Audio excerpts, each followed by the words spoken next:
Hi guys, this is an intensive language learning course again. So in today's lesson, we are going to discuss our last topic, namely customizing intensive program for specific language groups and evaluating the success of intensive language program. So let's find out the relevant information to our topic today. So we'll discuss our first topic firstly, then we'll dive into our second topic. So we have a question: why customize language program for specific groups, and what kind of specific groups we are aiming to discuss in today's lesson. So the first, let's try to find an answer for why question. Because we have several kind of students in our group, and they have the different kind of background knowledge, and their goals also different, learning goals also different. Then the language proficiency also can be different. And lastly, learning style and cultural experience also can be different. So it means that the teacher have to be aware of all of the students' background knowledge, learning goals, and language proficiency, as well as learning style and cultural experience, in order to make a suitable lesson plan and to select the appropriate topic for their lessons. So we'll discuss about now the main steps how to create or customize our program to the specific learner groups. So the first thing that we have to deal with is the needs analysis. In our previous lessons, we have talked a lot about needs analysis. So let me clarify and remember you what is needs analysis firstly. So needs analysis is a type of analysis that will take our students as the target group. So and we can have several kind of questionnaires, make as well kind of questionnaires or interviews or placement test or observation over our students, and try to find out their interests, background knowledge, learning goals, and learning style, and preferred topics, and the other kind of relevant information that interests us. And by creating that kind of question lines and finding answer from our students, we can find out what are their needs, strengths and weaker points. Then it helps us to create the suitable topics, suitable lesson plan for our target group. The next step can be a learner-centered approach. In that kind of situation, you may have the question how to use learner-centered approach. Firstly, ask your students to participate in your survey. So learners actively should participate in setting goals and select materials. It means that you have to give several materials, resources, and introduce your students with the lesson procedure that you are going to create, and going to use the resources that you are going to use, or put the line of the resources and ask them to select. But before that, you have to introduce all of them one by one, and the meaning of and the ways of the teaching or using of that kind of resources. By giving votes from your students, you can select the appropriate material by the help of your students.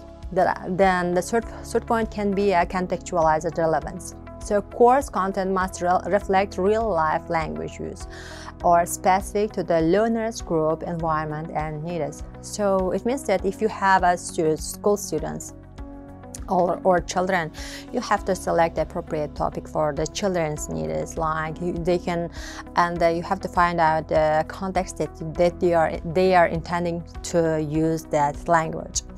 And the next point can be flexible curriculum design. So program must be adjustable during the courses. So if firstly you have to find out the availability of your student in the lesson, then you have to adjust your curriculum to their needs or to their free time or participation time limit. And the last point can be a balanced skill development. So after you finding out your students' needs and their requirements from the course, do not be so stubborn to teach the 4 skills in the one lesson, or do not try to teach all the time for them grammar. So balance the skills according to their needs. Prioritize skills depending on the learners group's daily communication needs. So it can be a great step to customize your program to the special groups. So let's find out some learner groups, some predictable learner groups in any kind of situation. So it can be an ESP course or the just intensive course, but it is certain that you will have the several kind of students. It can be a business professional or migrants or medical staff, or children or tour guide. So let's talk about them one by one. If you're teaching a business professionals, you have to concentrate on terminologies that is relevant to the business subjects, or formal emails, or or presentation topics, or simulation, negotiations, or role plays. So the teacher may have several challenges whenever she's teaching or he is teaching in one group several kind of represent students, or the several kind of group of people. So if you are teaching a business professionals, it means that you have to first learn by heart everything that can be used in the business context. The next point can be migrants, so migrant groups. So you have to, whenever you are going to teach immigrant groups, so you have to be aware of the daily communications, or social services, or legal terms, or dialects, survival language scenarios, and you have to create such kind of task in your daily lessons in order to maintain their needs or to match their needs. Then the next point can be a medical staff. So if you have already realized that in the business professionals and migrants, when we refer the business professionals and migrants, we have highlighted the vocabulary or the social context that they are using in their daily life. When it comes to the medical staff, it also has a similar kind of lines. So you have to highlight the medical vocabulary, or patient interaction, role plays, or case discussions, or simulation process or tasks in your lesson. But whenever you are trying to teach children, you have to use the basic vocabularies, or simple grammar rules, or fun activities. Try to present the fun activities, or bring the fun activities to your lessons. And the main points should be the children. Whenever you are teaching the children, you have to include here songs, stories, games, or drawings, because children loves to create or to create or to play, and whenever you are using such kind of tasks, their improvement can be seen clearly.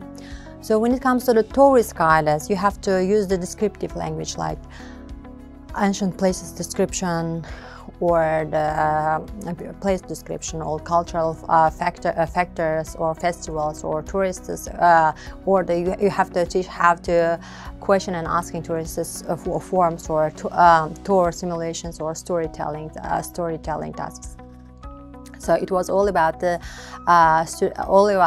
students group that you may have in your intensive courses. Now I'll talk about the methods for customizing language programs. We have several methods that we can use in our lesson in order to make it more creative, engagement, and motivational lesson. So it can be a communicative language teaching method, task-based language teaching method, or content-based instruction method, project-based language learning, or blended learning. So in our next slides of our presentation, we'll discuss them one by one, and I'll give you explanation how and what kind of situation it can be. This kind of methods can be good to use. So when it comes to the communicative language teaching is a modern language teaching approach that focuses on enabling learners to communicate effectively and fluently in real-life situations.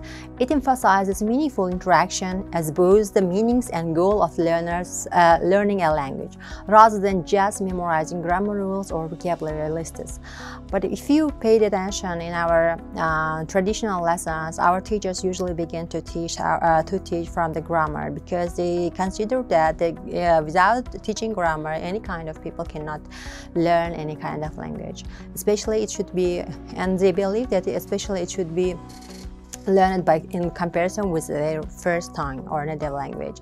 So, but when it comes to the communicative language teaching method, you learn the language without paying attention or highlighting the grammar points or mistakes. Any kind of utterance mistakes can be accepted in the communicative language teaching, and especially the lesson from the beginning till the end can be built on the hands-on practice tasks and real life situation tasks. In order to select real life situation tasks, you may observe our previous videos, and you will find out the relevant tasks that you can use in your intensive courses. And the next method can be a task-based language teaching. So task-based language teaching focuses on using language as a tool to complete meaningful real-life tasks. So task is the core unit of planning in instruction. Language is learned through doing tasks, not through isolated grammar lessons, or tasks are authentic, powerful, and meaningful. Emphasizes communication and problem solving. So similar to the communicative language teaching method, task-based language teaching method also builds on the authentic materials, or or can be created by using the tasks by using the student-centered method. So it requires the students and teachers to bring the tasks to bring the real-life connected tasks to the lesson, and organizing, problem-solving, critical thinking, or communication tasks in order to discuss the relevant topic to the lesson.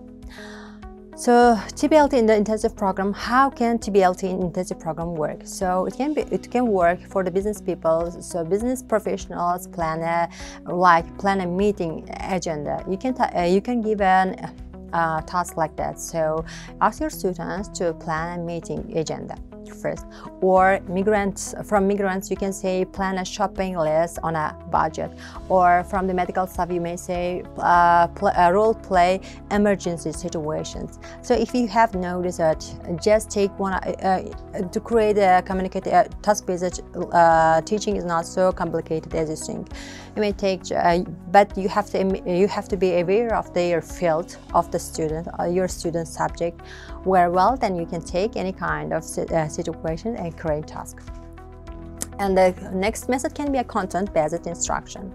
The content-based instruction is also very popular method in our era this year. So content-based instruction is a method where language is taught through subject matter content. Students learn both the language and specific information about the topic, and it is ideal for professionals who need job-specific language, or business English through companies' case studies, or tourist English via local history and cultural lessons. So in the content-based instruction, students usually asked to do this to practice on their 4 skill on the one content. And in my point of view, content-based instruction is the most effective method, because it allows the students to practice one topic, not only on their 1 skill, but the 4 skill in the one time. So the next method can be a project-based learning. So project-based learning involves learners working together on extended projects that require them to use the target language to research, plan, or create a final project. So it requires students to work in pairs or in the group, and it also upgrades their or polish their communicative skill, and they also adjust and learn how to work on sociable manner, or how to socialize with other kind of or different kind of people. So this is useful for the group who specific work or life goals. So migrants create a life in our city guide, or medical staff can produce a patient health information leaflet. It can be a great example for creating the specific learner groups task. So the last one can be a blended learning. And in the last 10 years, blended learning is becoming very popular in all throughout the world because of some kind of illness and because of the wide extension of the wireless Wi-Fi. So blended learning is combines traditional face-to-face classes with online learning resources and activities. So how it can be done. So business English online email writing tasks can be great example for the online tasks. But you may have a discussion in your lesson about how to write the tasks, and you can give the writing email tasks online as an home task. When it comes to the migrant language apps for survival vocabulary, also a great example. So in your face-to-face discussion, in your face-to-face lessons, you may have a discussion, but in the online classes, you may give them vocabulary games related to your discussions. Or when it comes to the grammar lessons in the class, you may have the video homework to your students. If you have paid attention, as we mentioned above, blended learning combines face-to-face classes with the online learning platforms. So it is called usually blended learning. So we have talked about the different kind of situations in the how to customize the program to the specific groups and what kind of methods to use in that kind of process. And now let's talk about challenges in customizing programs. So it should exist many kind of obstacles for teachers and for students as well. Now let's talk about the teachers' challenges in the intensive courses. So diverse learners' abilities with the same group can be observed in the intensive program or any kind of language teaching program. So it requires the teacher to be very careful whenever they are creating a lesson plan. They have to consider about the students' needs and abilities as well as their level, and it requires to create a task in a differentiated form for the appropriate in order to be appropriate task to their students. And a limited time is for program preparation and implementation can be a great challenge for the teacher as well. So because preparing a specific one task in the 3 forms also consumes much time requires much time from the teacher.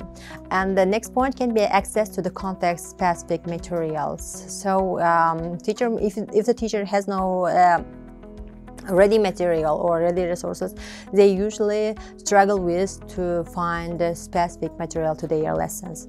And cultural and educational background differences. Just imagine you are having a different kind of nationalities or different kind of students who has a different background. So you have to be very careful whenever addressing different kind of topics or discussions in your classes. So keeping learners motivated in intensive schedule. So every kind of students have different kind of motivation in the lesson or challenges whenever they are having a lesson. So if they have faced several challenges and they don't have any kind of feedback or the supportive environment, even if they are by their parents, it may also serve to decrease their motivation. So usually intensive schedule challenges students with being overwhelmed a lesson plan. So it is always very crucial aspect of so giving motivation is always considered a very crucial aspect of the intensive language program. So solutions and recommendations in our next topic that we have to discuss. So we have talked about the challenges that we may have in the intensive courses, but now let's address the solutions and recommendations for that kind of challenges. So regular needs analysis and program evaluation can be a great solution to find out their needs and the challenges in your lessons, and incorporating learners' feedback through the courses. It is, in my point of view, it can be advantage. It has advantages for teachers and the students also, especially for the teacher and students. So when the teacher get a great, good or positive feedback from their students about the lesson, it encourages the teacher to work on harder to create the different kind of relevant tasks. So creating a flexible and dynamic syllabus and using a variety of teaching techniques also can be a solution for the problems. And integrating technology and mobile learning. Without the technology or without using technology, our lessons cannot be we are integrating a lesson, because it is too hard in today's society to isolate our students from their gadgets and mobile phones. So if we integrate technology and their mobile phone in our teaching process, it can be it can force their or increase their motivation to engage our lesson procedure. So including cultural elements to make learning authentic and meaningful. Whenever students face authentic materials or real-life situations, they have more willing to overcome the task or to do the task rather than the just fictional tasks. So, bringing the authentic materials or real-life scenarios to the lesson also help to solve the problem. That was all about customizing the course to the specific learners group. But now let's talk about how to evaluate the course and what to evaluate in the course success. So first, let's find about the why evaluate.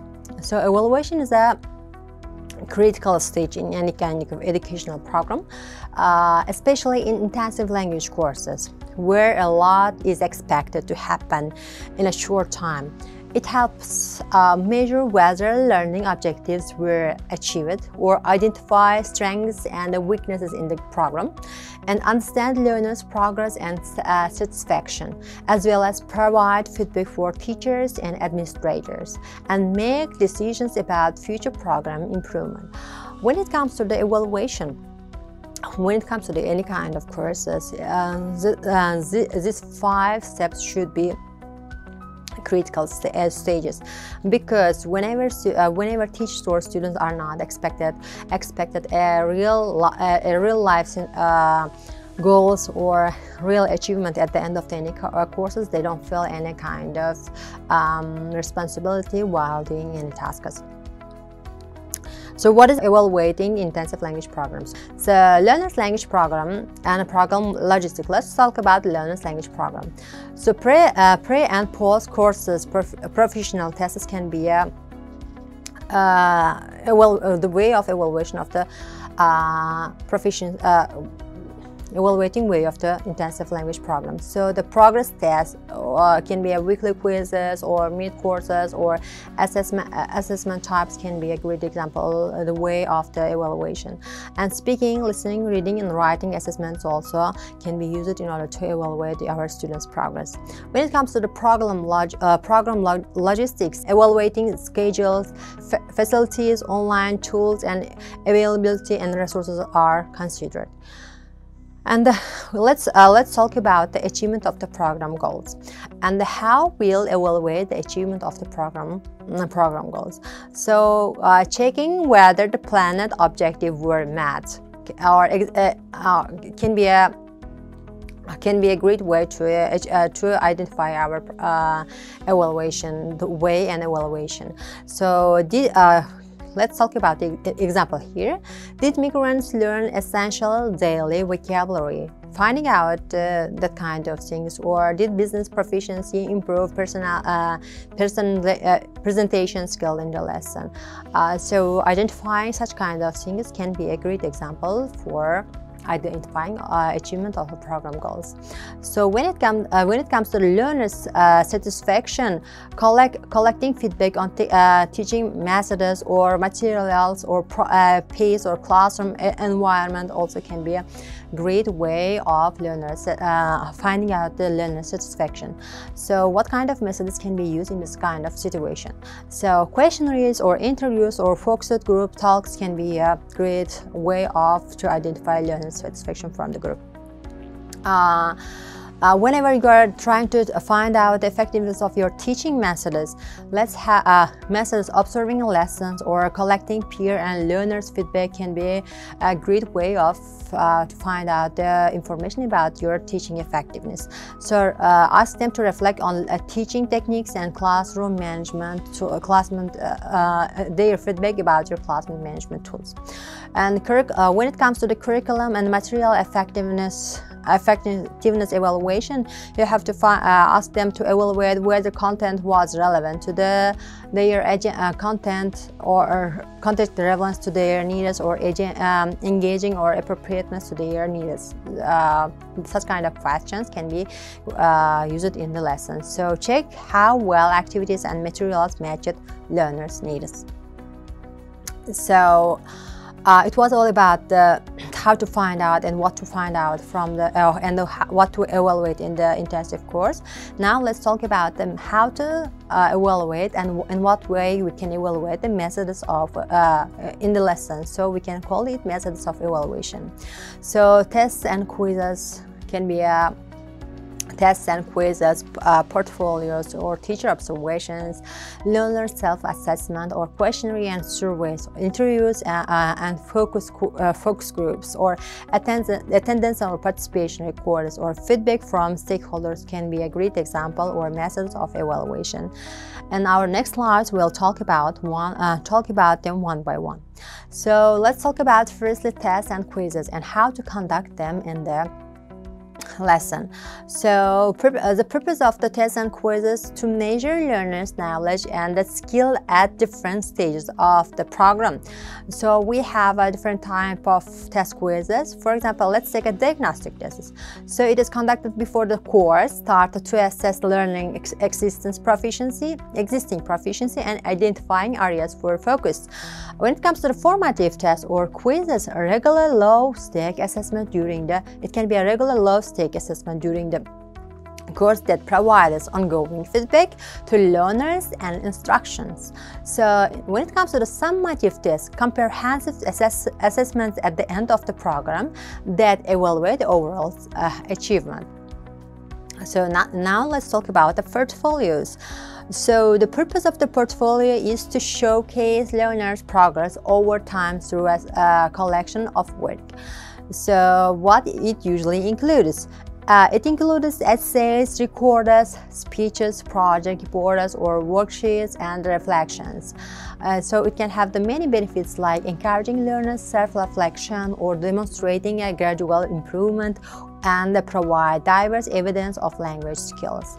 And it can be useful when you can be reviewed periodically at the course end to assess development.